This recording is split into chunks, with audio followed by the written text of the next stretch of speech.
Untamed is going to be untamed. It's going to be a little crazy. I want to talk to my people. I want to talk to my brothers and sisters. We can have grace and humility in how we interact with other people. Oh, hot dog, look at you. And nobody talked about what's really happening. And let's have conversations about what truth is.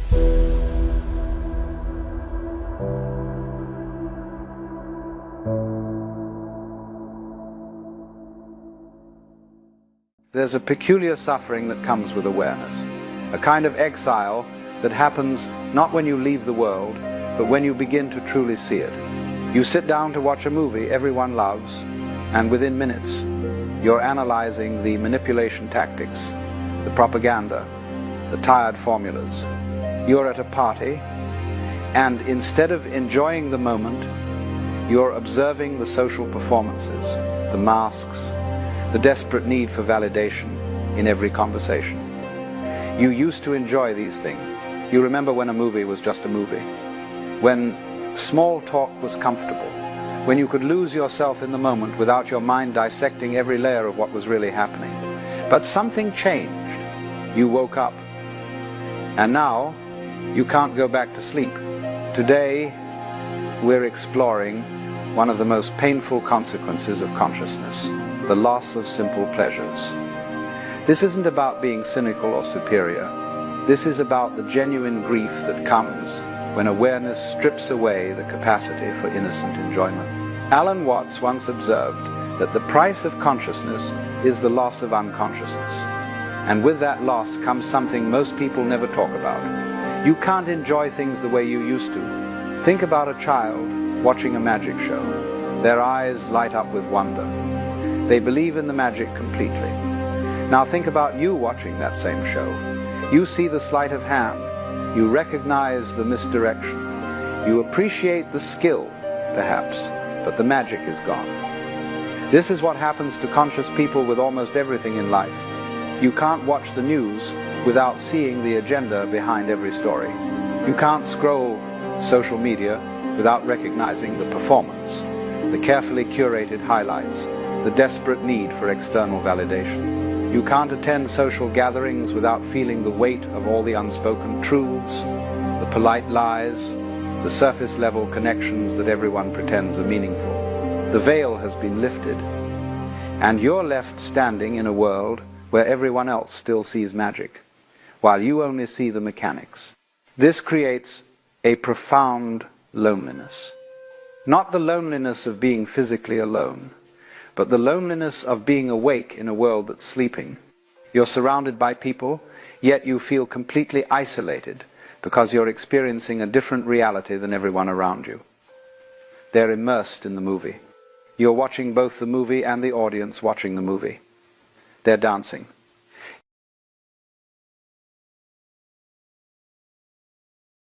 Somebody sent that to me today, and that's kind of how I live my life.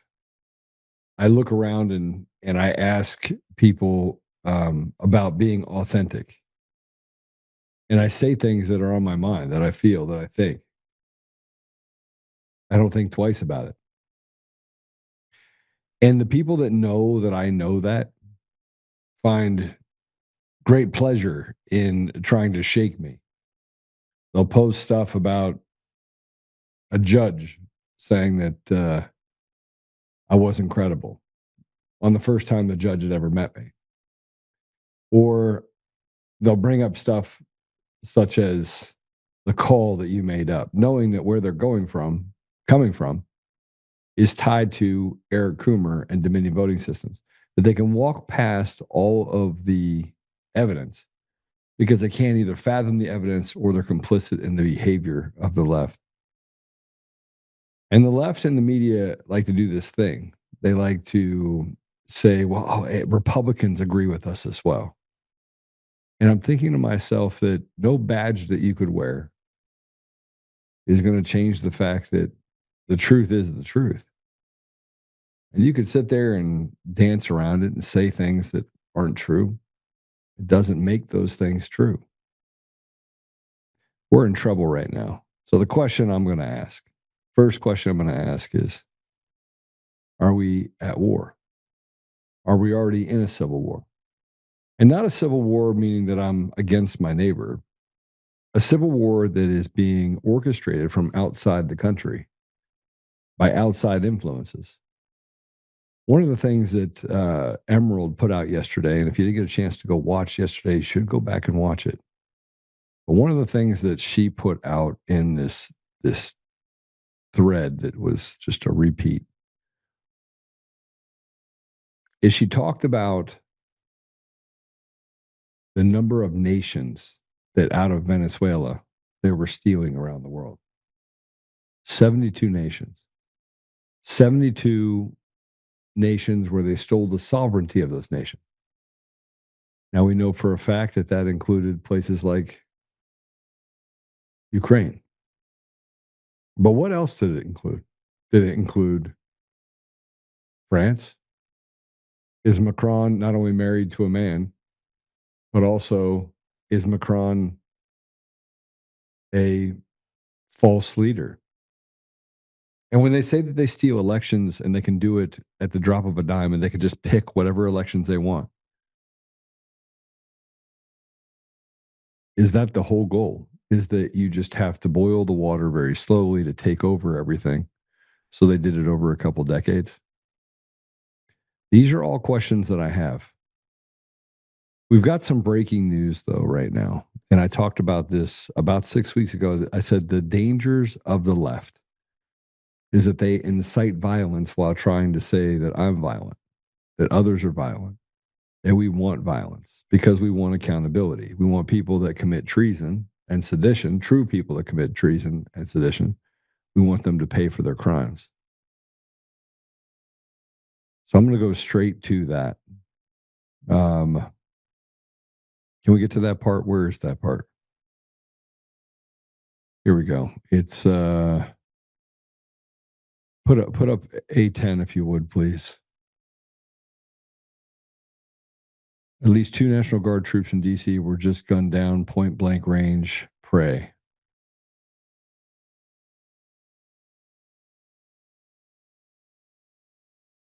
Underneath that, it says the violence was incited by prominent Democrats like Pramila Jayapal and the Sedition Six, telling American people to fight back against fascism of our federal troops.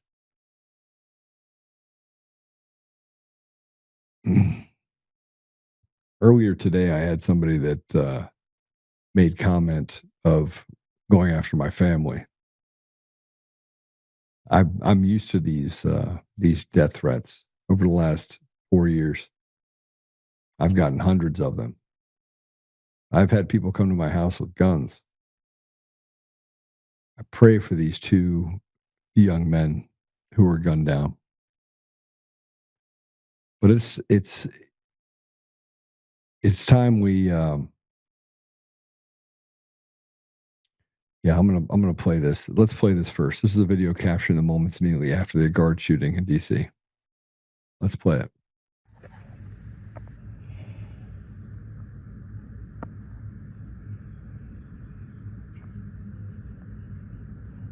There's no audio. They're literally attacking the person that shot him. You have National Guard troops.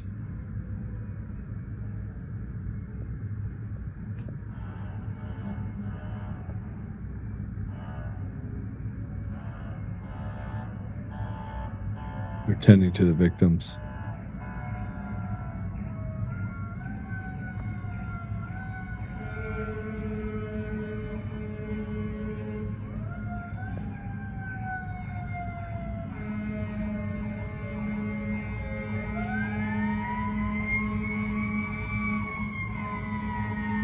Taking the shooter into custody. That picture was taken down, by the way.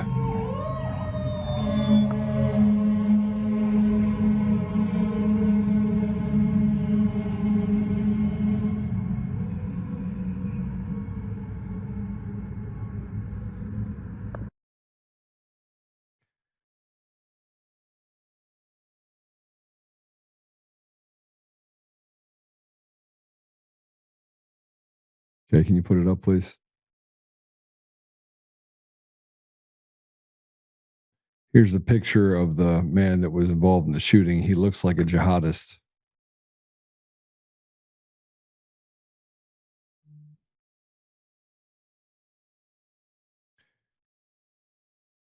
Let me just tell you,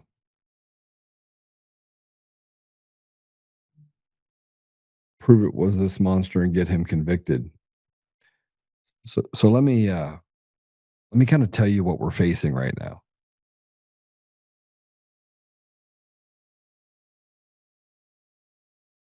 These are men that are Americans that are being gunned down by un-Americans.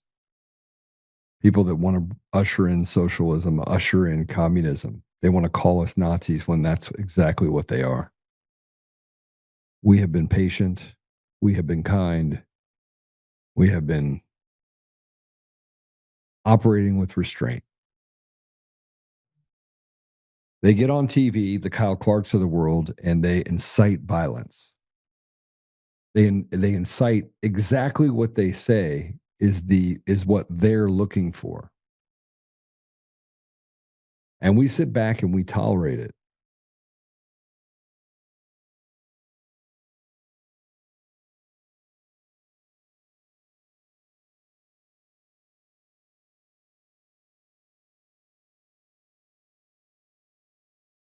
There's another one, by the way, that says that there's captures reported the shooters reported he's still on the loose. I don't know if you guys know that.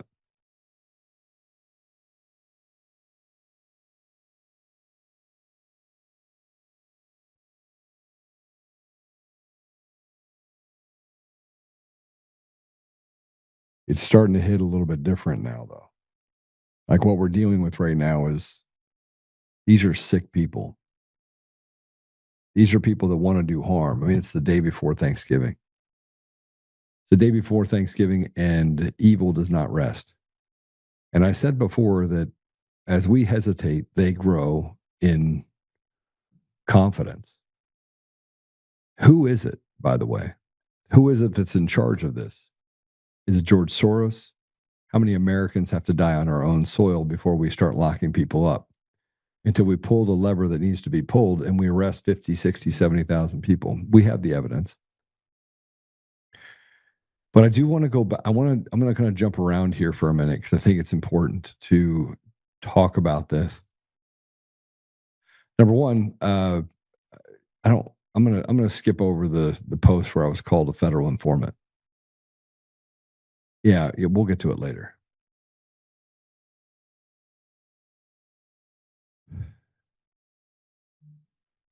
Here's Kyle Clark on Tina and Joe. This video. I'm gonna play this. Play cut 3. Still no decision from Governor Jared Polis on whether to release Tina Peters from prison in Colorado and hand her over to her allies in the Trump administration, who have called for her to be released. Trump applied more pressure via social media today, and a key Peters ally demanding she be freed is calling for Governor Polis and other state leaders to be executed. Governor Polis, who's a Democrat, had previously resisted calls that he pardon Peters' felony convictions for a scheme to sneak into Colorado's voting systems while she was Mesa County clerk. But Polis has not said if he will comply with the Trump administration's recent request to hand Peters over to federal authorities. Trump today posted on social media, quote, "Free Tina Peters, who sits in a Colorado prison, dying and old, for attempting to expose voter fraud in the rigged 2020 presidential election." Polis is being urged not to release Peters by a bipartisan group of county election clerks and by Democratic Attorney General Phil Weiser, whose office helped to prosecute the case against Peters. Today, Joe Oltmann, a conservative activist and podcaster who is a close ally of Peters, called for Polis and Weiser to be executed. I think all these people should be tried for treason and hung. I think Jared Polis should be hung. I think Jenna Griswold should be hung. I think Phil Weiser should be hung. I think they should hang by their neck until dead. Tina Peters has served 1 year of a 9-year sentence. She was convicted by a jury in Mesa County, and the Republican prosecutor who put her away is also asking the governor to keep her in state custody. Let me Let me clean it up for Kyle Antifa Clark. The judge kept out all the information that would have exonerated Tina Peters. Dan Rubenstein, who is the DA, hid evidence.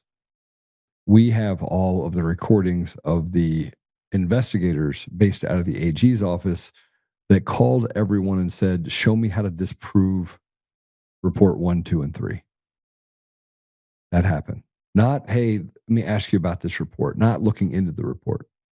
They didn't hire one expert at the state of Colorado or in Mesa County. Dan Rubenstein relied on Dominion voting system, went right back to the murderer and said, hey, show me how you didn't murder the election system in the state of Colorado.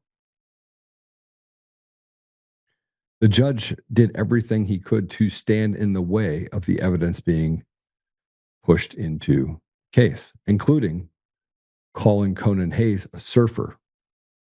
Now, he was a CIA informant. He's the one that downloaded all the information. They basically served up softballs. And then the judge allowed for Gerald Wood, who was impeached by his own testimony, to go unscathed by not allowing certain questions to be asked to witnesses. In essence, they stood in the way of a free and impartial trial, much like they stand in the way of free and fair elections. This isn't hyperbole. It's not, we're not having a conversation about what we think happened. We saw it with our own eyes. We also heard as the judge, which, by the way, every attorney that has even heard how the judge acted in this case saw the judge as reprehensible in his behavior, that of not a judge, but of an executioner, someone that works for the cartels. They took a 70-year-old Gold Star mom and they stacked charges onto her. And they want to throw her in jail because just so they can have the win and they can intimidate everyone around them. This is what Matt Crane does to bully all of the county clerks and recorders into doing what he says. And Matt Crane's wife worked for Dominion Voting Systems for 20 years. Everything evolves around Dominion Voting Systems. It basically is the cartel. It 100% is the key, the nexus to everything that has happened in our country. I can go back and I can trace Eric Coomer back to Sequoia Voting Systems, back to Smartmatic, back to Venezuela. He is the constant that was there since day one. You know who else was there since day one? Matt Crane's wife. Matt Crane's wife was there since day one, working with Eric Coomer inside of Sequoia Voting Systems, inside of Dominion Voting Systems.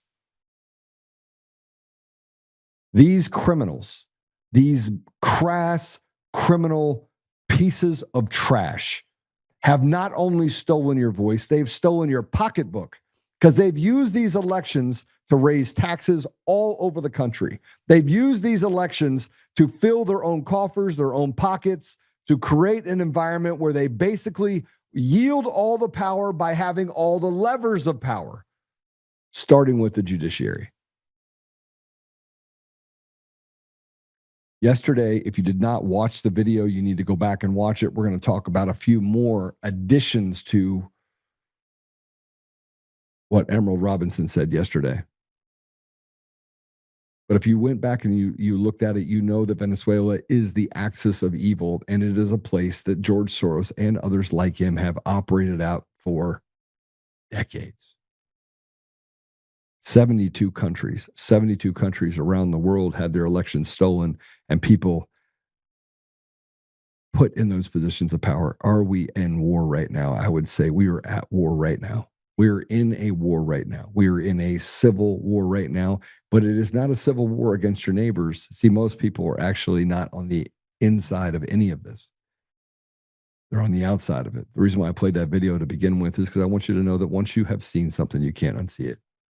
And you can't enjoy things the same way others do, because you can see the fakeness. You can see all of it. You can see the desperation of people trying to get into a place of position of power.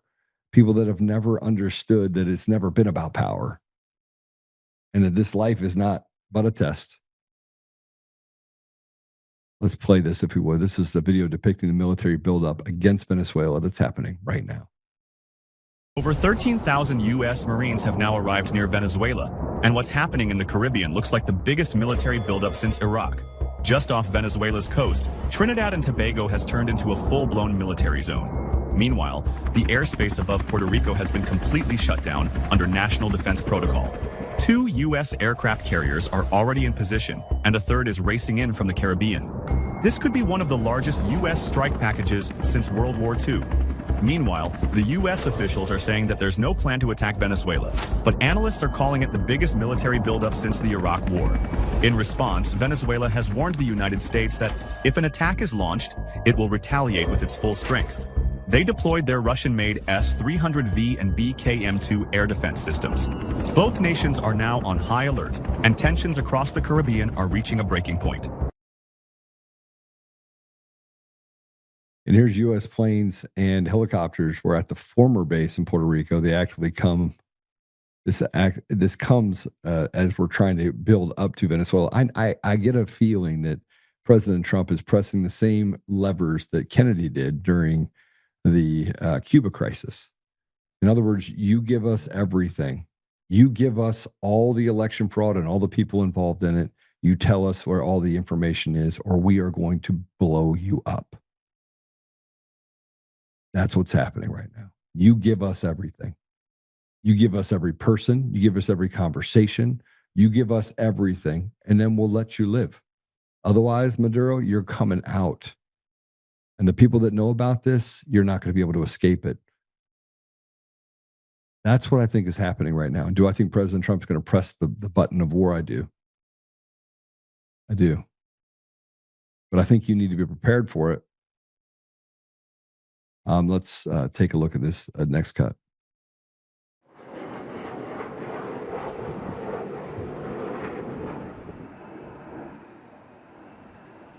Yes, these are just planes that are coming in to Venezuela. These are coming into a former base in Puerto Rico. And there's a ton of them. And they're everywhere in Puerto Rico. Oh, there we go. Got a Warthog out there. Some C-130s. If you're not watching the video version, there's a ton of things that are happening in Puerto Rico. Here's another one. This is a post for the massive U.S. military buildup in and around Venezuela as of the 20th of November. Let me kind of explain this to you a little bit. Massive U.S. buildup in and around Venezuela as of the 20th of November 2025. Gerald R. Ford, 6 air wing squadrons, 248 Tomahawks on surface ships and submarines, B-2, B-1s, F-22s, Reaper drones, forward deployed, expeditionary Marines on standby. This could be the heaviest U.S. posture in the Caribbean in decades. Just to show you what's there right now. President Trump is not playing. He's not playing. And we see people inside of X, Facebook, Instagram, all the social platforms that are trying to suppress the news. They're trying to push out as much as they can for CNN. Hey, nothing to see here, nothing to see here. We shouldn't go after the seditious 6. We shouldn't go after the people that stole our elections. We should allow them to continue to lie with impunity. We should allow bot accounts and everything else to keep it as status quo. And then they go and they kill 2 U.S. soldiers in our country. These are not Americans. These are traitors. They should be tried for treason because they killed American soldiers on our soil, and they should go and face the death penalty. They should be hung, and it should be a quick trial. I'm telling you right now, we are in a war. If you didn't think we're in a war, we're in a war. The war has already started. Now it's a matter of what are we going to do with it?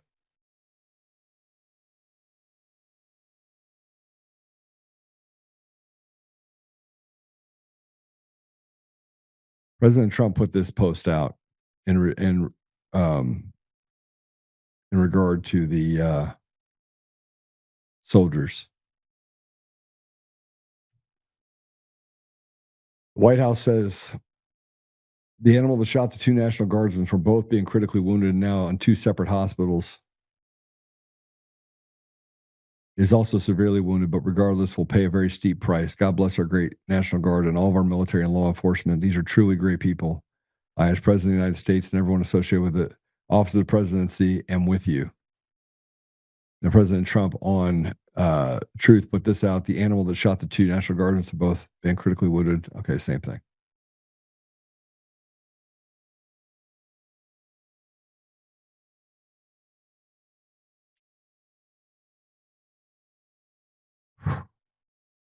We're going into Thanksgiving, and this is what we have to deal with in our country.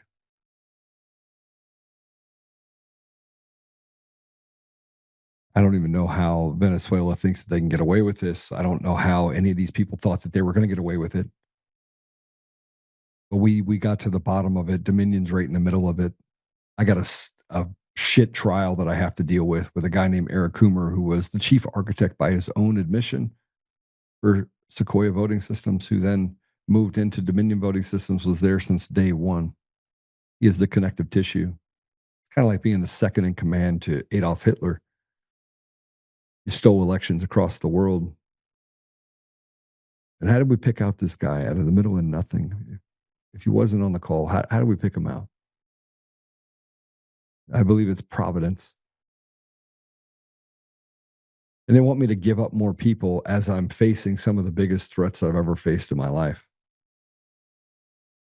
I literally had someone on there call out my wife,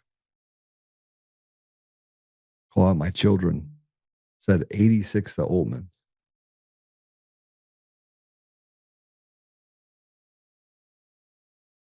I had another person on there, says he owns a mortgage company in Colorado. Said, hey, come to Colorado. We can fight it out as a proxy against the country. I'm like, okay, let's hug it out. These people are demonic, but they hide. They hide like cowards.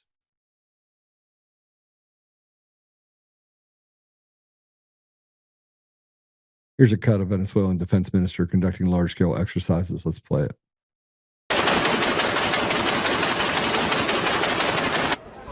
Posición inicial. Debemos encarar.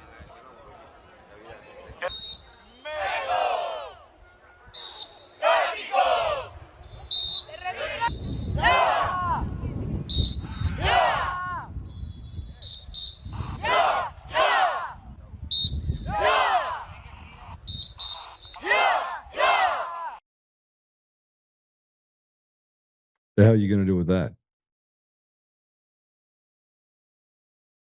What are you going to do with it? You're going to fight the military force, the largest military force in the world? I wouldn't be surprised if Russia and the U.S. become allies in this fight against this poison that we have, and not only in our country, but in countries around the world. They have been doing this for decades. We have been asleep at the wheel, and we have leaders that basically have been sold out for a couple bags of shekels.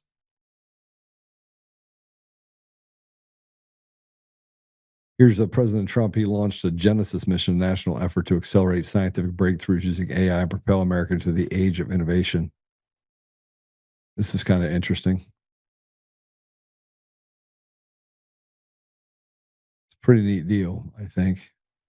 People are like, I don't want AI and technology. Well, it's already here. It's already here. The reality of it is that I talked about, and I think this is my opinion, obviously, so take it as it's worth, but we already have quantum computers. Quantum computers already exist.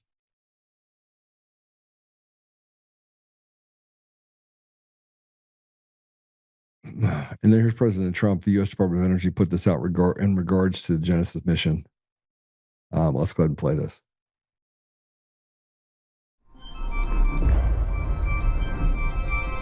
In every age, humanity invents new ways to see further. The telescope let us glimpse the stars. The microscope revealed the worlds within us. For centuries, thinkers like Leibniz, Shannon, and Turing dreamed of making all knowledge computable. But today, knowledge grows faster than our ability to understand it. Trillions of data points, a universe of information still unconnected. Now, a new instrument emerges, one capable not only of observing the universe, but of understanding it. Genesis mission will transform how science is done in America, uniting our brightest minds, most powerful computers, and vast scientific data into one living system for discovery. Built on artificial intelligence and quantum computing, it will radically redefine the scale, speed, and purpose of scientific progress in America.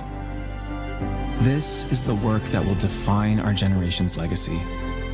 A new revolution begins, one guided not by competition alone, but by curiosity, imagination, and the belief that discovery is the truest form of progress.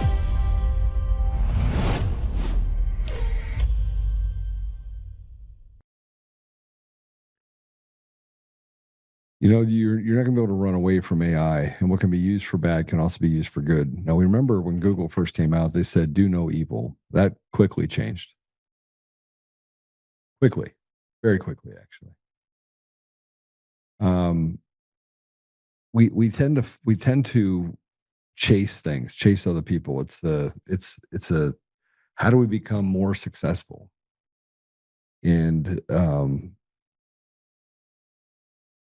I'm not sure what the answer is. I'm not sure that I can agree with it or disagree with it. I'm in that space, so I'm too close to it. But I will tell you that regardless of what we do, the AI is already here. But AI is not what we're dealing with right now. The stuff that you actually use is not AI. That's machine learning. The AI is on the other side. They're maturing it. It's learning how to make sure that it can't be disconnected. All the stuff that you saw that AI would be able to do, it has that ability to do it. And just before it becomes too dangerous or finds a way to keep itself online or re-uploads it in a different environment, which it will do, they shut it down. You saw a little bit of this when they tried to manipulate the internet, and Google said, okay, let's launch this AI. It's ready.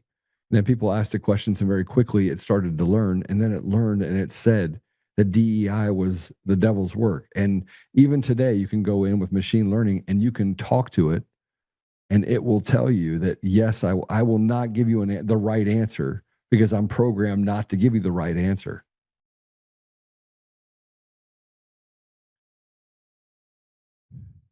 We are in a place right now of absolute war. I have some more breaking evidence for you as well, but let's do this first. There's a post that was put out by a guy named it's a Bigger Truth. This is a guy that basically fraudulently represented himself out of one district. He has some pretty big problems, but he put out a post that says, I've been saying for nearly 2 years that Joe Oltmann is a federal informant trying to lead professing Christians to become the domestic terrorist. His handlers in the deep state have long told us we are, pointing to his own words and actions as evidence. Now he's been told to pull the trigger, and it's coming right out and saying it while wearing a Trump hat, even though he, like the rest of Flynn, intel operatives hate Trump. That's interesting. Frankly, I think violence is probably the only solution at this point. You know what it's going to take? I think it's going to take somebody doing something really drastic, looks into the camera for effect, a group of people doing something drastic to let them know they don't have any peace. I don't think I said it like that, but maybe I did. So I said, okay, apparently I'm a federal informant now. And while the ridiculous gets deeper and deeper, let me be clear. Let me clear it up for you. At no point have I ever worked for the government in any capacity. I've at no point been an informant, paid actor, unpaid actor, facilitator, taco maker, or otherwise stooge for the government or any government for that matter. And I should add, I've never worked for, been paid or unpaid, or represented any other organization directly or indirectly. Now for the reality census guy who should seek help immediately. I did not call for violence. I called for accountability. If you were a soft, squishy, earmuff individual and you cannot handle accountability, I'm very sorry. Much like the ACA and much like what comes out of the retards on the left, this cloud calls himself Bigger Truth, but in reality, he is a big liar.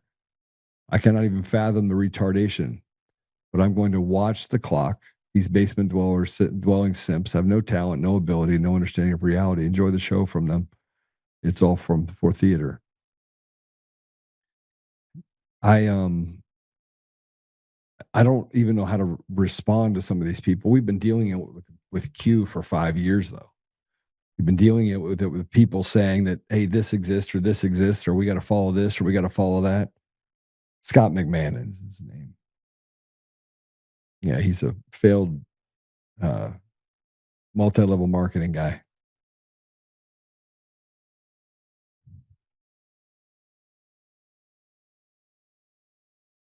I don't know how to react to what's happening in our country right now, around the world, because there's so much stuff that's just not true, and so many people that, I got to meet a few of these influencers, and you would think that they have millions of people following them. I mean, I meet influencers all the time, but you have millions of people following them. They did certain things, and then you go and you meet with them, and they live in a 1-bedroom apartment. And this is their world. Their world is just being relevant by being on social media. And I've struggled with whether or not I should give up doing the podcast and whether or not I should just walk away from all of this. And then I look at the just sheer lack of competence, and it becomes bewildering. I've thought about picking up the phone and calling President Trump and saying, look, you need somebody that actually understands things. I've been told that I took money from Mike Lindell, that I saw a post that somebody sent to me that said that I was Lynn Wood's handler. Man, I don't even know. I'm still trying to figure it out. I'm still trying to figure out how they come up with such ridiculous things as that they come up with on a daily basis. And it doesn't matter who we're talking about. The more competent you are, and this was the way in business too, the more competent you are, the more difficult it is for you to accomplish anything in a business world. And in the political world, it's the same thing. And I have friends that don't like Victor Marx. I have friends that don't like Victor Marx and are like, oh, he's problematic. He didn't do this. He didn't do that. And I keep thinking to myself, man, if we could just combine efforts and take this guy that is, obviously have a passion, people follow him because he's strong, and build him up and maybe figure out what he said that isn't true, just kind of deal with it. But find a way that we can actually get across the finish line and do good by the people in Colorado, or do good by the people in our country. We were able to do that with President Trump, calling, kicking, and screaming. And the reality of it is that President Trump is a specimen. He just didn't care. And what part that he did care, he just figured he would just hold on to it and use it as fuel for all the things that he was dealing with. He wanted people to pay. And I'd be lying if I told you that I didn't want other people to pay too. I do. I want them to pay. And in large part, I feel like people have done really horrible things to our country, and they're getting away with it. Let me tell you how deep it goes. Do we have the post about do we have the post about the Somali? Do we have that? Let's skip ahead.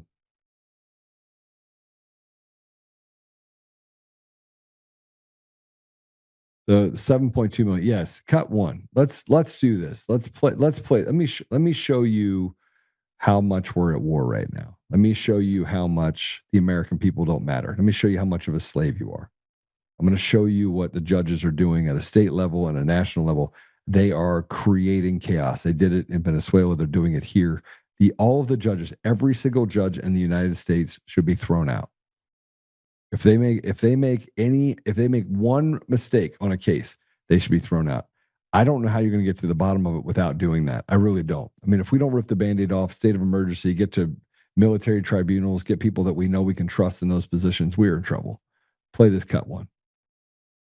At the August trial for Abdi Fattah Yusuf, the jury heard evidence that he ran his home health care company, Promise Health, out of a mailbox at a Central Avenue address where multiple other home health care companies were supposedly located. Yusuf and his wife, Lol Ahmed, were charged with stealing $7.2 million of taxpayer money through Medicaid overbilling in a personal care assistant, or PCA, scam. The couple allegedly spent tens of thousands of the fraud money on luxury items for themselves. Despite the jury swiftly convicting Yusuf, Judge Sarah West last week decided they got it wrong. It's reversing or overturning a jury's verdict. Defense attorney Joe Tamburino, who's not affiliated with this case, reviewed the decision and analyzed it for KARE 11 News. He says Judge West ruled that the state's case relied heavily on circumstantial evidence and that she believed the state did not rule out other reasonable inferences. That, in fact, there could have been other reasonable theories other than guilt in this case. That's what it comes down to. Despite the ruling, even Judge West wrote that she is troubled by the manner in which fraud was able to be perpetuated at Promise Health. I was stunned. State Representative Kristen Robbins, chair of the House Fraud Prevention and State Oversight Committee, says she's now reviewing if any state laws need to be tightened. We want to strengthen state law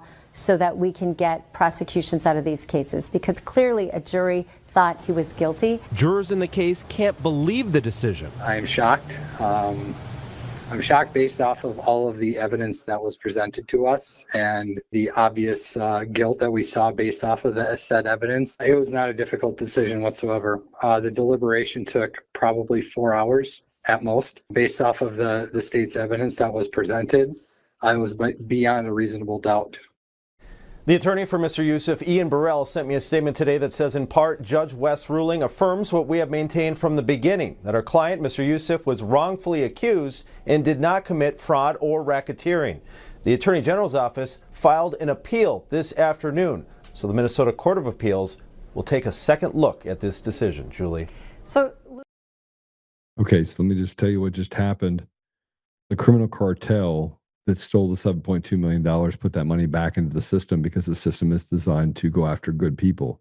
The reason why Tina Peters is in jail is because good people are in prison, lots of them. And the system is designed that way. It's designed that way to hold people hostage and treat them like slaves. You don't own your house, you don't own your car. 56 cents on every dollar goes to the government. And until we stop actually funding the very machine that's taking everything from us, we will find ourselves in this very same position. That's not all. These judges keep failing because they're designed to fail us. They like seeing us suffer. They like seeing us become victims. They're just terrible people. Now, are there good ones? Yeah, there are good ones. There are good ones. I haven't found any. There are good ones. That's not true. I found one a long time ago. He was a Catholic, had 11 kids. He was a federal judge. Super nice man. And I knew a Colorado Supreme Court justice that retired, I think, 15 years ago. He was a very good man. The failure in the system is repeatedly putting people in harm's way. What I'm about to show you should shake you to the core. Another foreigner, another person that doesn't belong here. Go ahead and play cut 2. This is unacceptable, it's inexcusable, and it's disgusting. We don't need to ask how this happened. We know. From the first conviction in 2019 to the unlocked school door, every failure between this system has failed. And an innocent 10-year-old girl paid the price. She went to school that morning and her parents got a phone call, a devastating phone call. And she will forever be impacted by what has happened to her because of these failures. He had 2 child sex crime convictions and violated probation 4 times. You can say whatever you want. You can try to justify the fact that the system is locking up disproportionately black men. You filled the streets with animals that you just dragged in from the Middle East. And I mean animals. Not everyone in the Middle East is animals, but the people that we're putting on the streets right now are animals. And you let them take the sanctity of a child. That's what this judge did. I want to Play cut 3. I serve as Vice President for the Office of Inclusion, Diversity, and Equal Opportunity. The first time I came out on the bench and the deputy announced, all rise, the Honorable Judge Teresa Molina, the whole courtroom stood up and I was all excited. He's walking out there. And I saw an Illinois State Trooper. He was African American. He had a sleeve covering his tattoos. And he was standing there and he looked at me and he nodded. And I knew what that meant. And so I looked at him and I nodded back like, that's right, we're doing this. And it felt so good. It felt so good. So to me, a fine of $354, which is our normal no insurance fine, that's a lot of money. And some of the judges that I work with came from money, so $354 is no big deal. But to most of the people that come to my courtroom, it is a big deal. And so I always offer them the opportunity to do community service. Being a Latina in the office, people would tell me, like, don't you feel like you're prosecuting your own people? But it's true. There were a lot of, defendants that look like me. However, I had a chance as a prosecutor to make a difference as to what cases come in. I had a chance as a prosecutor to decide what offers were appropriate. And so I always offer them the opportunity to do community service.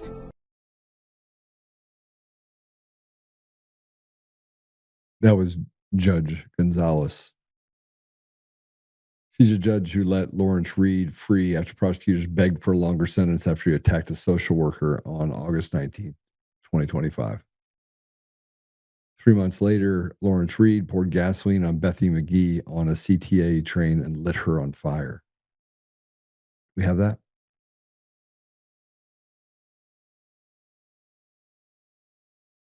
Okay. We have let people treat us like slaves, and we wonder how it turned out this way. We've let people do this. All the social platforms, by the way, do everything they can to suppress my voice. They don't want to hear it. They don't need another person who speaks about the truth out there talking. They want to make sure that they can only have those people out there that sniff butts. Sniff around the edges, don't get too close to it, talk about things, but don't talk so harshly towards the problem. See, Charlie Kirk was murdered because of that. He was murdered because he didn't sniff anything. He got straight to the problem. And when he saw something, he had to say something. And what I mean by that is that he didn't have any room for anything that wasn't the truth. He spoke the truth, and he did it with such conviction, but with such love for people. I have love for people, but I won't love evil. I want to destroy evil. And frankly, I know where I'm going after this. I'm going to heaven. So I don't really, I struggle with my conversations with God these days. I'm being transparent. And I do so because I'm just wondering the why. Like I have so much more joy than I think I've ever had, and I've got more conflict than I've had in years because of this radical left stuff.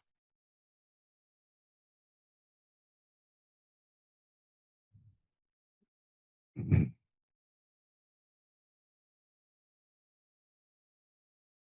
have a problem because we just won't deal with the problem. We won't rip the Band-Aid off. We won't call these people what they are. We allow Judases and Brutuses to exist. And now it's been revealed that a nonprofit linked to George Soros is fomenting sedition within the military. Around the same time, a script went out to Democratic members of Congress urging rebellion within the ranks against President Trump. So they are attacking it from both sides. Let me read this to you. Breaking, it's been revealed the nonprofit linked to George Soros is fomenting sedition within the military. Around the same time, a script went out to Democrat members of Congress urging rebellion within the ranks against President Trump. These are also links to Antifa. On November 11th, just days before the video, the National Lawyers Guild published a page urging service members to refuse illegal orders. The same talking points in the video. Win Without War has put up a billboard in North Carolina urging chaos and dissent within the ranks. A group linked to 501c4 backed by Soros Open Society. The group was previously named New Security Action. As per Data Republican, Win Without War is partner with National Lawyers Guild. National Lawyers Guild is a supporter of Antifa. And wrap this all together, Senator Ruben Gallegos, the Democrat from Arizona, said on national TV a script was sent to him. He ended up not participating, but admitted it was coordinated from an external party. There it is, rope them all in investigation. This runs deeper. These are criminals. Mr. President, these people need to go to prison. They need to go to Guantanamo Bay. You need to send a message. We are in the throes of an insurrection. And they are using the legal system against us. They've captured the judiciary. If 20 years of elections have been stolen and the long march through institutions like the schools is done, what you will end up with right now is you have 20 years of really bad people in office.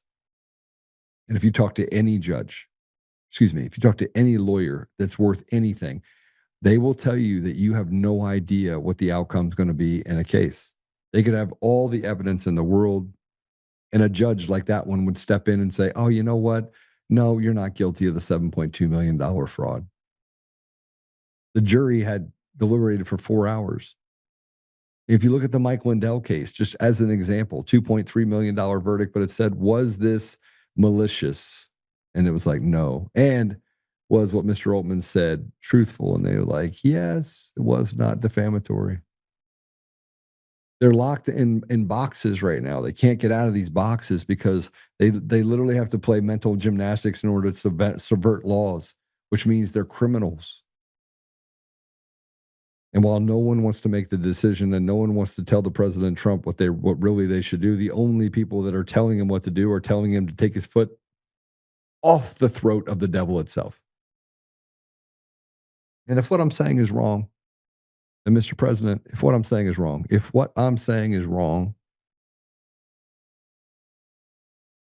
then tell me why our troops are down in Venezuela. You know it.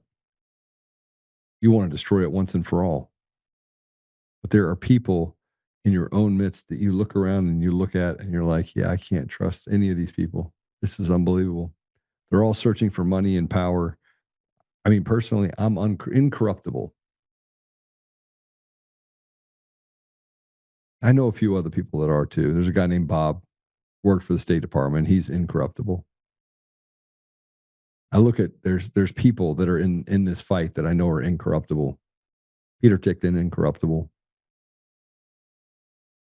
So many people that we have that are incorruptible. And then you have the people that are corruptible. And I got some information from some of the stuff that we served over to Eric Coomer and I got some of that information back, and I was like, I was right. I was right about Faddis. I was right about Dominion. I was right about all of it. Amazing. Absolutely amazing. Here's Sheila McCormick, who's accused of stealing $5 million in FEMA funds, allegedly used the money to purchase a $109,000 diamond ring. But here she is defending herself. This is what it's come to, guys. This is what it's come to. Well, it's an unjust indictment, and it seems like these intimidation tactics have been pervasive. We spent all week seeing different members getting censured, all in hopes of intimidating and kind of distracting from the Epstein files. And I look forward to my day in court so I can prove myself and actually state the truth. But if this is what Congress is becoming, where they're always trying to intimidate you, scare tactics, especially attacking minorities, black and brown people, then we're going to have to keep fighting for the district. And everybody has been giving me so much support, and we're going to keep fighting until the district gets what it needs, which is fair prices, housing, and fair representation of Congress. But did you improperly use the FEMA funds? Call some of your colleagues to step down or resign? They didn't elect me. It was my district, and so we'll keep fighting for the people and keep working like we're doing now until they get what they need. So we're here for the people. So the only people who elected me should make that decision. Thank you so much. I also wanted to ask you about the investigation into your families. But this is also part of her congressional duties. Congresswoman, you know, you're under investigation for the congressional ethics for violation of campaign finances. Congresswoman, this is your district. You have to answer to these people. Congresswoman. Yeah, she's not going to answer it because she doesn't need to, because she has the judiciary captured. These people are the same script, same playbook. I remember when Jenna Griswold first got up there and she's shaking like crazy when she's standing in front of the camera. Then she realized, oh, I do have coverage. The judges and the lawyers will cover me up. It only gets to a certain point that it happens, and then chaos ensues. See, when you're in a lawless society, lawlessness can work against you, especially when you got people in the public that feel like they're slaves. Okay, let me go to the next one. This is from Colin Rugg. Congresswoman Sheila McCormick, who accused of stealing $5 million of FEMA money, allegedly used the money to purchase a $109,000 ring. Here's where the $5 million went, according to Miami Herald. $2.4 million to Sherfilis McCormick's consulting company. So she put it in her consulting company. A $1.2 million bank transfer to an account managed by Sherfilis McCormick's relatives. $830,000 transferred into separate accounts where Sherfilis McCormick was an authorized signer. $334,000 deposited into the bank account of Nadeg LeBlanc, who is accused of having coordinated straw donor contributions to Sherfilis McCormick. $190,000 deposited to a bank account linked to Sherfilis McCormick's brother consulting company. The Congresswoman is accused of using $109,000 of the funds in fancy, vivid yellow diamond ring that is reportedly purchased on September 1st, 2021. It appears that she may have been wearing this ring in her official portrait. Appears to be the Tiffany fancy yellow single crown Celeste and the Victoria band ring, said the Tiffany & Co. client advisor to the Miami New Times.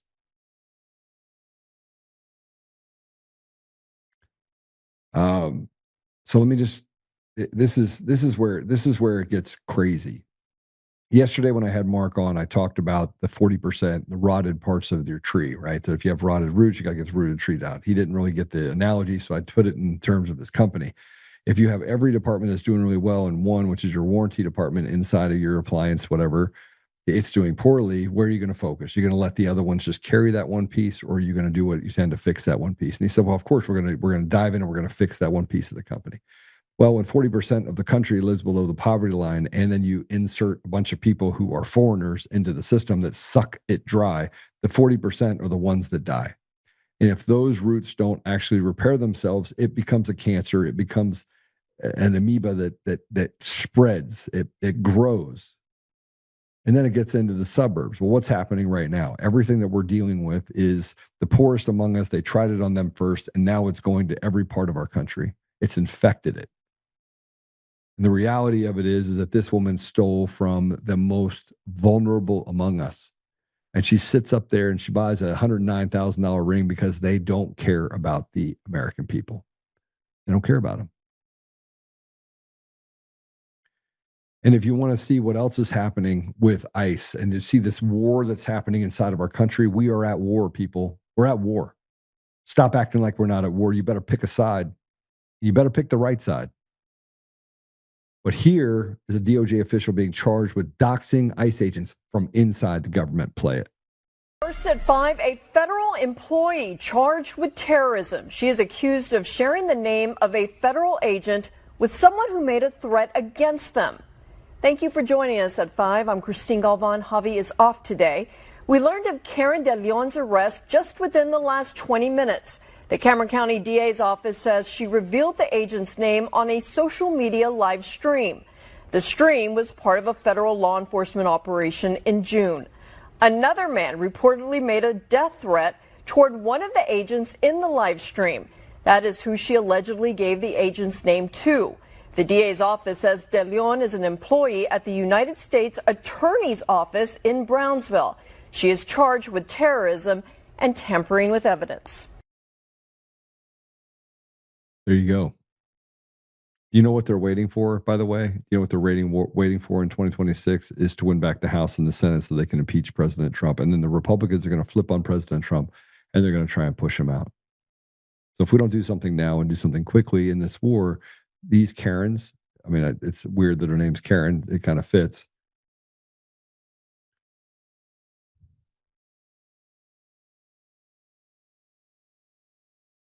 To make matters worse, you have a Democrat New York City council member, Julie Wan, has a complete meltdown because she thinks too many white women are benefiting from minority and women-owned business contracts. Go ahead and play it. So for the total certified firms, you're saying that we certified 11,382. As of the end of 25. Yes. And in the city of New York, how many firms total are registered with the city of New York? I imagine probably hundreds of thousands.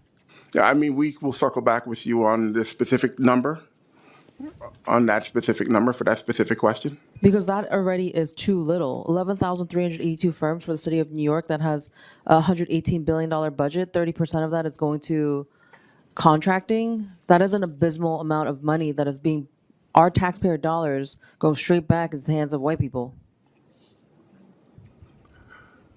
Well, I can say that all that come in terms of MWBEs that potential MWBEs looking to be certified, those applications are taken in and processed. But if you have a specific question regarding that specific number relative to the larger number, we're happy to consider it and provide you with a response. Yeah, we're going to have to get certifications up for all of the MWBEs, but especially for looking at your breakdown of certified firms, there's more non-minority, so white women-owned firms, 26%, than Asian-owned and Hispanic-owned and Native American-owned that are certified. So you're going to have to get the certification numbers up so that we actually have people of color who are also certified, not just white women.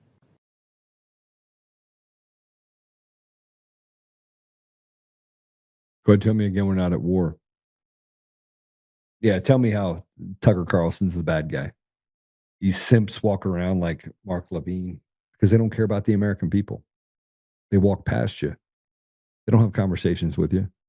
Even the bad people on the internet I'll have conversations with. I don't care.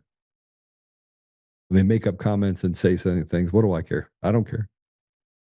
They don't, maybe they'll learn something from me. But if we don't get to the bottom of this very quickly, we are going to be in a world of hurt. Yeah, she's a racist. The number of racists that we have in our country, pretty stark, man. It's a lot. And it's not white people. They're upset at white people because white people like to work. Sorry, they don't. And by the way, don't talk to me about the fact that Asians are disproportionately being left out, which is what she's saying. Asians have, they have the highest SAT scores in the country. Go look at it. It's freakishly higher. They'll get a 34 on their ACTs. Right? The average white person, I think it's like 27. I don't even know. It's been a long time. We're in a weird place right now. Very weird place. And we're at war. I mean, I don't know what you'd call it otherwise. If it's not at war, I don't know what it is. Now we're going into Thanksgiving. So I've got a couple things that I want to send over so if I can do it really quick. I'm going to do this. We're going to take a quick commercial break because I got a couple things I want to talk through with you. And so we'll be back. Just give it 2 minutes. We'll be right back.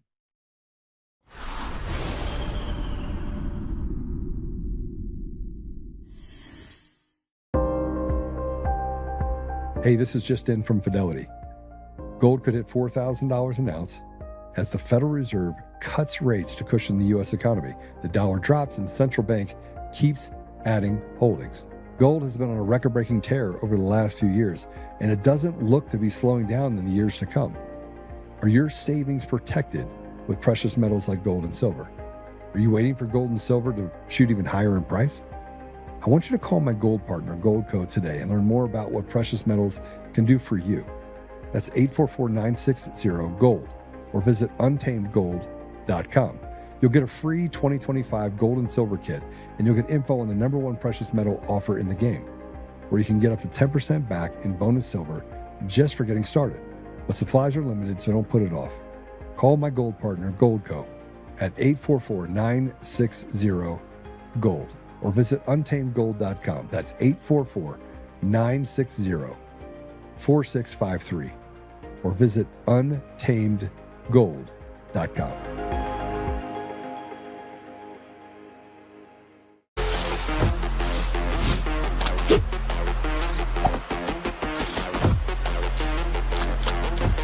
This is what we trained for! This is what we trained for!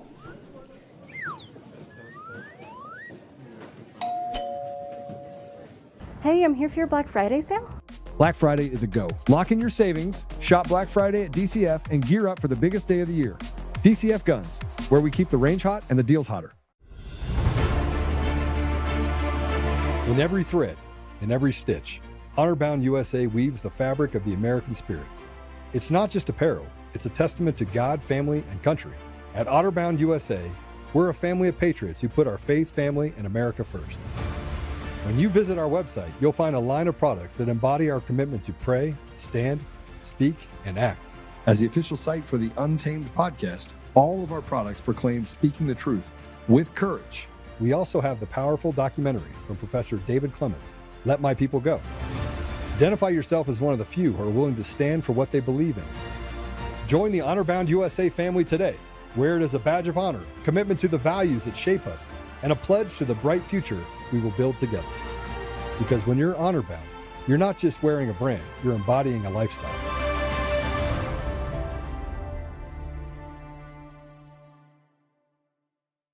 Hi, I'm Joe, Supreme Leader of DCF Guns. What is DCF Guns, you ask?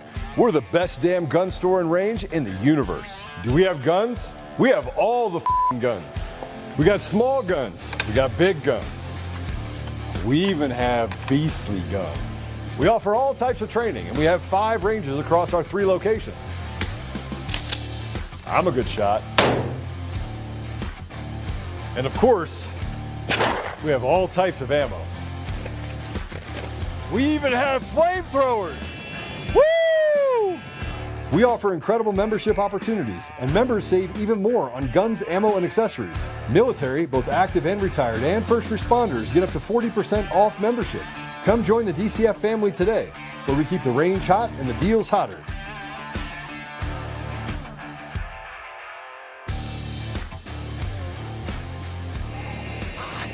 It's hot.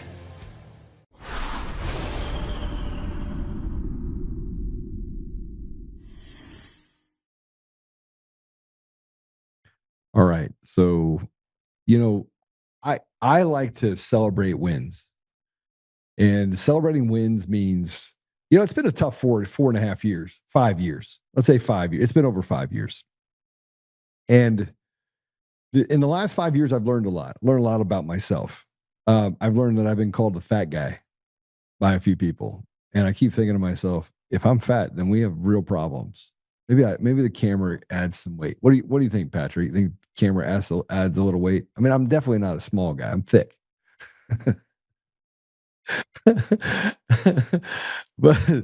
but I'm also not in the best shape of my life, but I think I'm going to get in the best shape of my life. So thank you for the motivation to get in the best shape of my life. But I'm still a pretty big boy. And those are muscles. That's not just shirt. So just want you to know I'm not a little man. So I like to celebrate wins.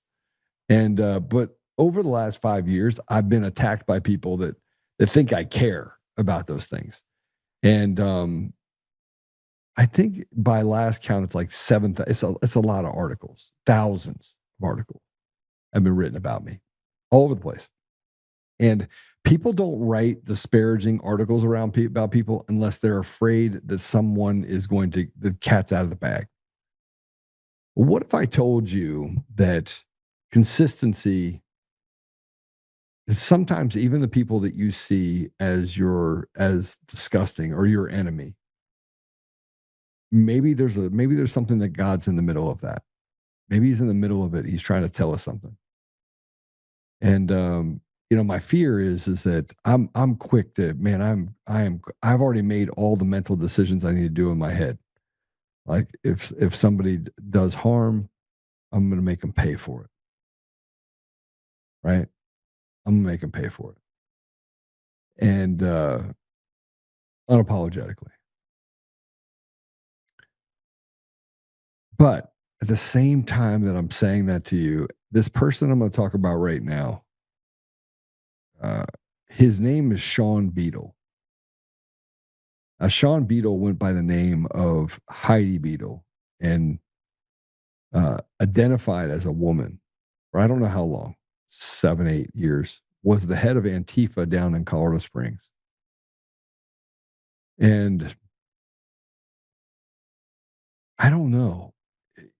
He hated me because I would call him Sean Beadle. I would not call him Heidi Beadle. I would call him Sean. I would call him Sean.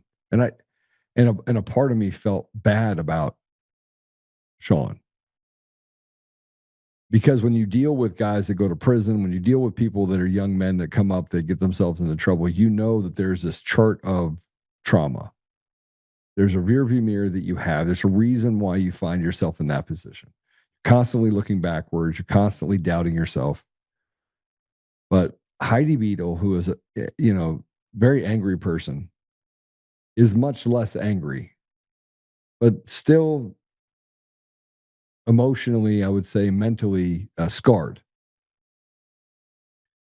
Well, this is the post that Sean Beadle put up.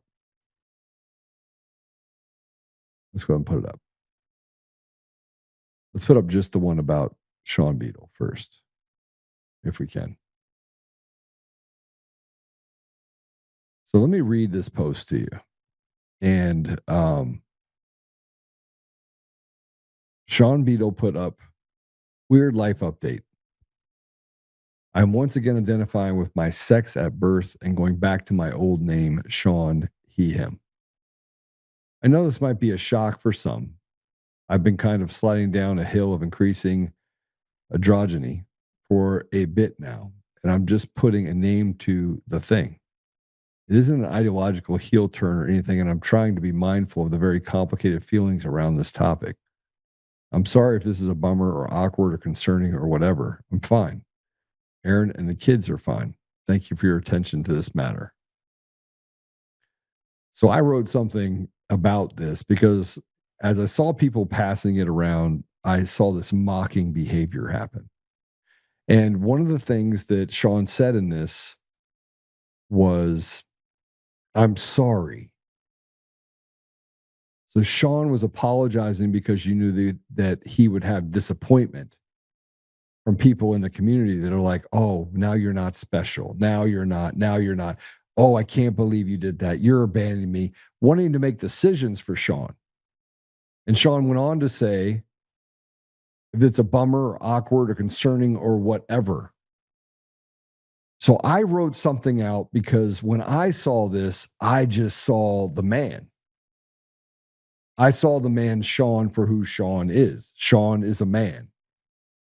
And I may not ideologically agree with Sean. I may not ideologically agree with Antifa. I mean, fundamentally, I agree that fascists are bad, but I also see that the identity of who they're pointing the finger at as far as fascists should be inward to themselves. I also recognize, I was talking to Brendan over at the Westward, and I was like, listen, I've had some paradigm shifts in my life. And it's not the paradigm shifts like you would think. It's paradigm shifts towards just recognizing that we got a really just screwed up world. And that people are confused and they can't figure out what their feelings are. And whatever the reasons are, I can tell you what I think the reasons are. It's psychotropic drugs. It's this mental health deal. It's everyone has to have something wrong with them. And everything has to have a name. And they've literally turned us into guinea pigs. And the only people that seem to make it out of it are the politicians. And neither side is happy. So I wrote this. We have to celebrate the wins. This one is rather personal. I want to hate this dude, but I think I understand too clearly the conflict in the mind today more than ever. So I can't hate this person, even though I find who he has been reprehensible. Maybe that is the lesson. Everyone is redeemable. Everyone is savable. And over time, many come out of the ether, away from the rearview mirror of destruction and pain. Most find themselves stuck reliving. This is Sean Beadle. The story is one you all know. I celebrate his ability to reconcile who he is in all his imperfections. I celebrate his conscious knocking clear of the mental anguish that gripped him. That means that he is healing. And that also means he has a chance to really forge a path that does not manifest into, as he stated it, heel turn, but does give him space to examine why he was not good enough and examine other things that he may have felt or saw. Maybe, just maybe, this is a place where he can help others heal. You don't get this vulnerable and open without serious neck-up checkups internally. It will come with betrayals and rejection. He knows it. And frankly, I pray he can push through it. At the end of the day, we should celebrate this for Sean. It's not to be mocked and it's not to be scrutinized. Walk a mile in his shoes. Remember, life is complicated. I can't believe I'm spending time on this because of how much I just... It's that mortal enemy. And it brings me back to a time in the Middle East, not the Middle East, Africa, where a guy wanted to do harm or did harm to me. And I became his friend. Now, I'm not going to be Sean's friend. That won't happen. But a good person, a strong person, someone that recognizes who he is, also has to recognize that people, I felt this, I said the same thing about Eric Coomer. I know Eric Coomer is who Eric Coomer is. I know he's a bad, bad dude. There's no ethics or morals, but there is a time clock inside of him that is going back and forth that is causing all of this pain and destruction in his life. Now, whether that traces back to his sister being killed or what have you, I don't know what it traces back to, but I can tell you that he spends a lot of time in his rearview mirror, a lot. And that anger that he has, it's unquenchable. There's no way to calm it. So I put this out there, and some of the comments were rather disturbing, and I had to delete a couple of them because I said very clearly, that this is not something to be mocked. But I just want to say this: congratulations to Sean for making that step, because it proved the true courage. True courage. This has nothing to do with whether or not I believe the same things he does, because I don't. In many ways, I don't. Now, but this is a catalyst that will lead to some other self-discovery. And I've said this about my friend Ike McCorkle. He's a guy that me and him go back and forth all the time. We don't agree, right, on many things, but there are other things we do agree on. And that's the whole thing when you get closer to the middle. When you start, again, once you become aware of something, then you become also unable to unsee what you see. And frankly, it becomes easier to work.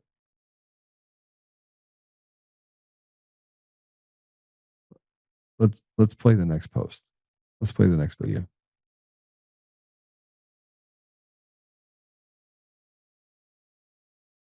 Have you ever noticed that the smarter you become, the lonelier you feel?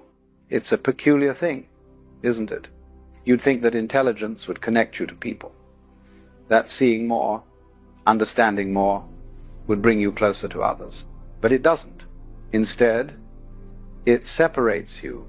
You walk into a room and everyone is laughing at something you don't find funny, talking about things that seem trivial, surface level, safe, and you smile, you nod, you play along, but inside you're somewhere else entirely. You're thinking about the conversation beneath the conversation, the patterns no one mentions, the questions no one's asking, and suddenly you realize you're alone. Not physically, but in every way that matters. This is the hidden cost of intelligence. The price nobody tells you about, the isolation that comes, not from being different, but from seeing differently. Let me tell you something about intelligent people, something that might explain why you feel the way you do. Intelligence isn't just about knowing more, it's about perceiving more, connecting dots that others don't see, following thoughts to their logical conclusions, even when those conclusions are uncomfortable. And here's the problem. Most people don't want to go there.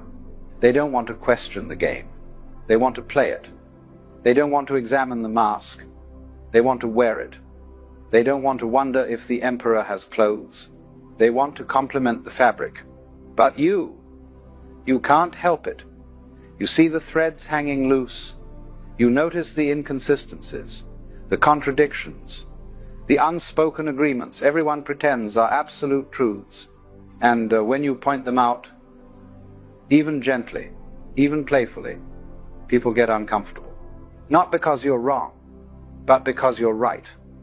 And being right about things people don't want to examine makes you dangerous.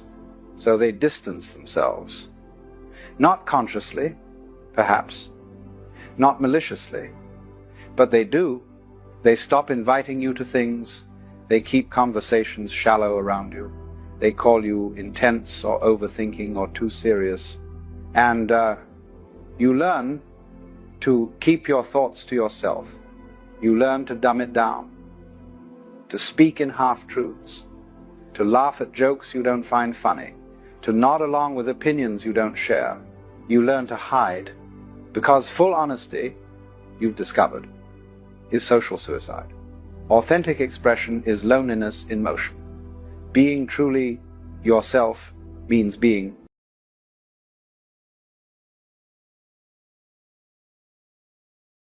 just a reminder that if you feel like you're alone, it's not that you are alone. You just feel you're alone because you can see things that other people can't see. And so as we go into Thanksgiving, I just want you to be, I'm going to give you some more perspective. And this is a funny perspective. So I'm going to give you some funny perspective. And I had to bleep out a bunch of words.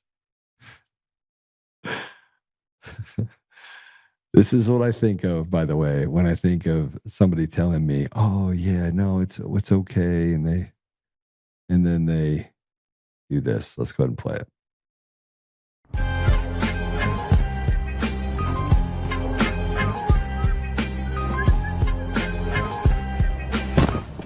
Damn, bro, you all right? Watch where the you walking. So you getting searched? What the you want to do then? What you want to do? All right, let's go. Let's throw this shit up. Let's get it. Come on. You want to fight? Come on. Nigga, I shoot, bro. What? I shoot, bro. That's what the I do. Nigga, the I look like fighting. Bro, you look like you fight every day, bro. What the you doing, nigga? You big as hell. Nah, that, man. I'd rather shoot. What up? Bro, what's up? You sending the wrong message, though. You outside with your shirt off, big as hell, like you just came from a workout. Look like you ready to eat the gun. What's wrong with you? Bro, nah, man. Forget that, man. What's up? I'd rather shoot you. What's up? Bro, stop, bro. You look stupid, bro. You should be ashamed of yourself, bro. I'm like a bean 30. Bro, you could beat me the up. Matter of fact, I want you to shoot me. Bro, you should be ashamed of yourself, bro. Look at you, bro. Just give me the gun, bro. Bro, you look stupid, bro. Seriously, bro. I got you, bro. I'm not gonna let you just throw your life away. You can fight another day. But right now, you can rob. Big ass motherfucker. Doing 10,000 sit-ups, 100 burpees a minute for what? You ain't gonna miss this 4 or 5. Big ass motherfucker. Okay. So the moral of the story is don't let evil be the arbiter.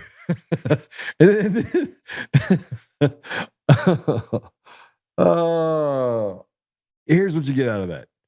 You have the one guy on one side who just acting hard, but he's really soft. He's seeing it. He started, he got into his head. He got into his head and he made him feel a certain way. And they manipulated him and they took something away from him and then he used it against him to kill him. It actually is an analogy of life. People want to make you feel bad. They want to make you feel guilty. They want to make you feel like you're less than what you are. And this is across the board. This is like they learn it. It works once, they do it again and again and again. And all you have to do is be like, yeah, it's not working. You're not. I mean, this one guy today said, "I'm living rent free in your head." And I'm thinking to myself, I didn't even think about you. People who think that they can talk at you, they've never met you before in their life, those aren't the people that give you who you are. They don't validate who you are. So as you go through this holiday, when you are with your family, I want you to just be grateful. I want you to be grateful for just a ridiculous number of blessings that you have in your life. And we are going to war, baby. We are going to war in this country. We're going to war. President Trump is going to pull a lever. And the people of Venezuela, man, they better cough up all the information. You know that they're doing it. They're putting it aside right now saying, no, everybody better save me. And we got all this military down there, and it's getting ready to get hot. It's getting ready to get real hot. All right, I'm going to pray us out. I want you guys to know I love you. I'm grateful for you. I'm thankful for you. I'm thankful for this country, this beautiful country that gave me so much opportunity. So much opportunity. It's been amazing. Yet I can't unsee what I see. And I feel like, man, how does a poor kid not forget where he came from and then see so much? How do you see so much? I just can't stop seeing it. Like I'd see it and I'm like, oh man. And somebody will say something to me, or someone will walk in and they simp on some sort of idea. And I'm like, bro, you don't even know what you're talking about. And I just have to tolerate stupid so often. Or they'll look at me and they'll shake their head. I'm thinking, I'm looking right at him and I see the micro expression. I'm like, yep, he's not going to do what I asked him to do. And then he doesn't, then I got to fire him. So I just want you to know that I am appreciative of the work that you're doing and have done. And you just going to have to be patient. There's a lot going on. And hit the share button. And recognize that they're going to try and hide your shares and that these people are kind of really bad. So, yeah, right now, I believe. All right, let's go and pray it out. Father God, thank you for everything. Thank you for the time that we have together. Thank you for the podcast. Thank you for this beautiful day we have coming tomorrow, the feast that we will have, and the gratitude that we will have for this great nation and its humble beginnings. We're grateful, Father, for our families and for our friends. We're grateful for our communities, and we're grateful for President Trump stepping into the place that he stepped into. We are grateful for the trials that we have. Father, I just ask that you put this shield in the hearts of the men that are good. That you protect them from the evil. You give them the ability to fight against it, to speak up against it. I just beg of you, Father, to do more of what you did to Sean Beadle, to more people who are living in a painful environment where they're at constant conflict. I would ask you, Father, that you would just pull back that sheet so they can see it all, so that they can become the people that can see clearly what's in front of them. I mean, Sean Beadle, it took a lot for him to do that, to get to that place. So I also ask you to be with Sean's family as they process the truth and where they are and what that means. That they can do so without looking through the rearview mirror, and they can embrace you, Father. I just prayed for my enemy. Can't believe I did that. Look at that.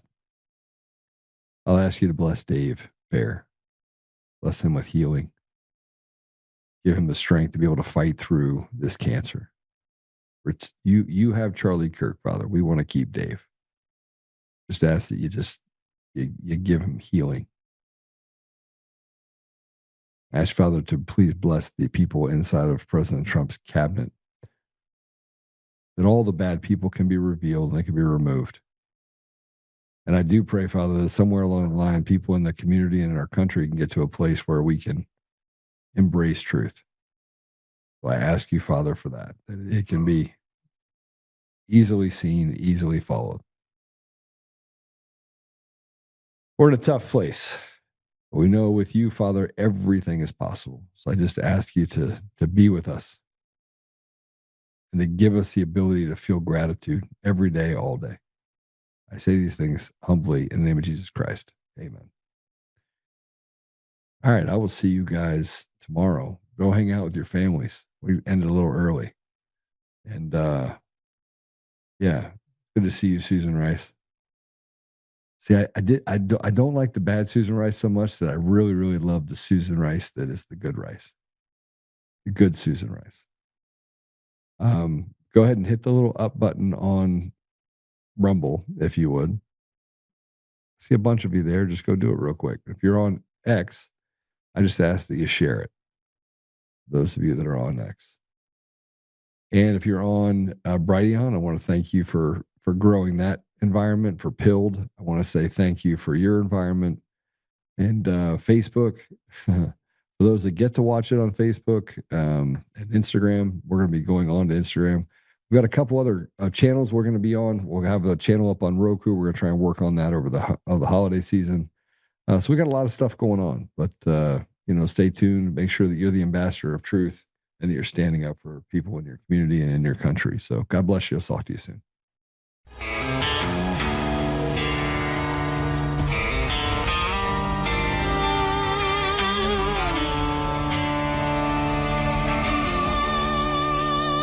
Rise up untamed in the heart of the fire where the wild ones roam. Joe Oltmann's calling, bringing truth back home. From conservative daily to this untamed fire, we shatter the silence, lifting spirits higher. No chains can hold us, no lies can prevail. Authentic and fearless on this rugged trail. Patriots gather under stars and stripes. Untamed nation, igniting the night. Untamed nation, let the truth roll out in this land of the free. Standing proud from sea to shining sea, we won't back down. Catch the fire, wear the crown. Untamed nation, it's our battle song, motivating hearts where the brave belong. Yeah, untamed and wild, forever strong. Play it again all night long.